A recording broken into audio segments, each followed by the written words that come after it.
Dobrodošli, dragi moji, v Sladki akademiji. Danes se mi je zaluštalo jabolčne pite. Spomnil sem se na pito, kot jo je pekla moja stara mama in sem jo poskusil vsej približno tako dobro poustvariti. Tole je en moj poskus na babičino jabolčno pito. Tale pita je sestavljena seveda iz krhkega testa. Tega damo na dva dela, en je spodaj, en je vzgoraj. Vzgoraj smo mi doma delali tole prikupno mrežo. Lahko jo pa tudi kar v celoti date eno plahto testa, čez pa bo tudi enako okusna. Vmes imamo pa čudovit nadev jabolk, ki sem ga pa obogatil še z malce masla in karamele. Pa še limonine lupince se noter skriva. Zdaj pa dajmo tole kar poskusiti, preden se lotimo peke. Upam, da sem vas prepričal. To je taka res zelo udobna jesenska sladica, domače pecivo, ki pač nikoli ne razočara. No, ful je dober. Res je vrhunsko. O, jam. Fajn je pa, če en dan odstoji, preden jo postrežete. Gremo speč.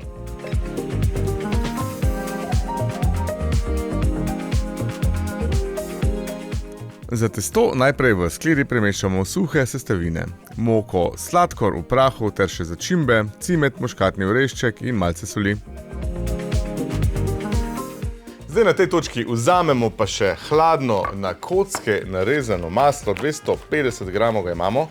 Dodamo k suhim sestavinam in še en trik, kako naredimo res tako prijetno krhko testo, je, da gremo zdaj z rokami in to maslo malce zdrobimo in pomešamo z moko. Tako da nastanejo grobe drobtine, potem gremo pa tole vse premešati še v mešalniku. Suhe sestavine in maslo zdaj premešamo v mešalniku, tako da je na grobo vse skupaj povezano, vmes pa vzamemo kislo smetano in jo skupaj z vaniljo primešamo k rumenjakoma. Tole dobro razžvrkljamo, nato pa dodamo v skledo mešalnika in vse skupaj testo dobro zamešamo.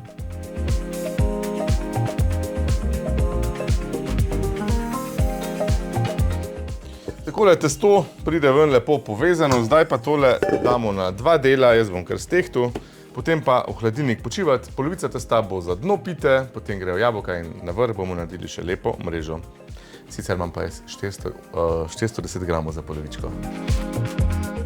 Eno polovico testa zavijem v folijo in postavim v hladilnik. Te drugo vzamem pekač obložen s papirjem za peko, tole enakomerno razporedim po dnu, prepikam z vilicami in prav tako postavim na hladno.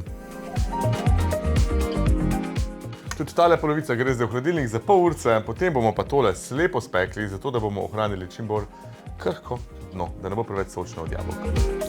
Zdaj pa še glavna stvar pri tej piti in to so jabolka. Pomembno je, kakšna jabolka izberemo, naj ne bodo preveč mehka, preveč kašasta. Jaz uporabljam mešanico Jona Gold in tukaj imam še bio jabolka Gala. Kilo pa pol jabolk zdaj olupimo, naribamo, potem jih bomo pa pokuhali skupaj s karamelo.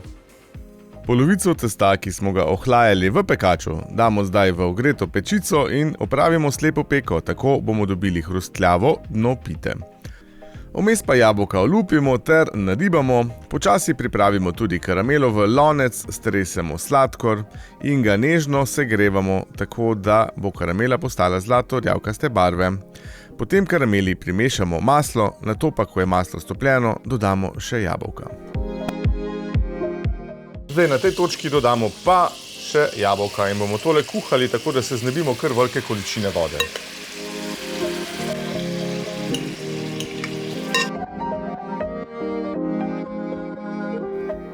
Tale jabolčni nadev zdaj kuhamo na srednjem ognju približno 10 do 15 minut, tako da poreduciramo tekočino od jabolk.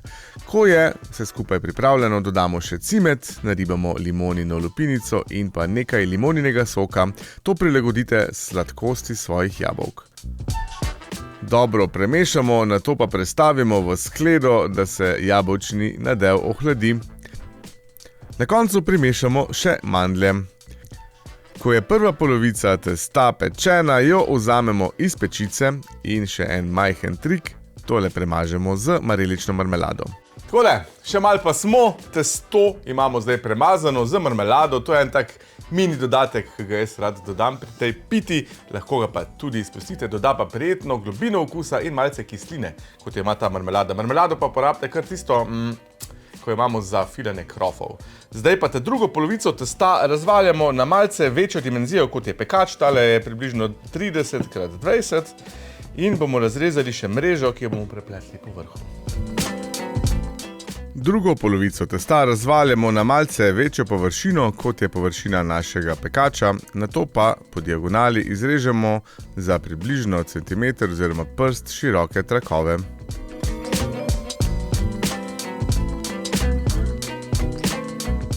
Jabolčni nadev je zdaj ohlajen. Če se sprašujete, zakaj se ga ohladi, ker bom prepletal mrežo in ker je testo precej masleno, ne sme biti toplo, ker sicer se nam testo vzgoraj, ta mreža preveč zmehča in se začne trgati in bla, bla, bla. Pač ohladite ga, pa bo vse v redu. Nekateri pa tole pito naredijo tudi tako, da samo še eno takolo plast testa razvaljamo in položimo čez, brez da je mreža. Tudi to lahko naredite, če se vam ne da delati mreže, ampak dejno, lahko kaj luštate mreže, so te videli, to se splača potruditi. Jabolčni nadev zdaj enakomerno razporedimo, nato se pa lotimo zlaganja zgornjega dela testa.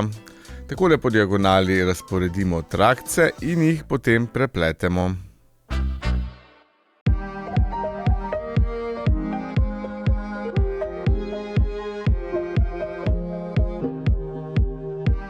Na takšen način lahko izmenično prepletamo trakove, pomagamo si tako, da jih vsakega drugega takole dvignemo, privzdignemo in potem bo šel čez enega, pod drugim in spet čez enega in spet pod drugim.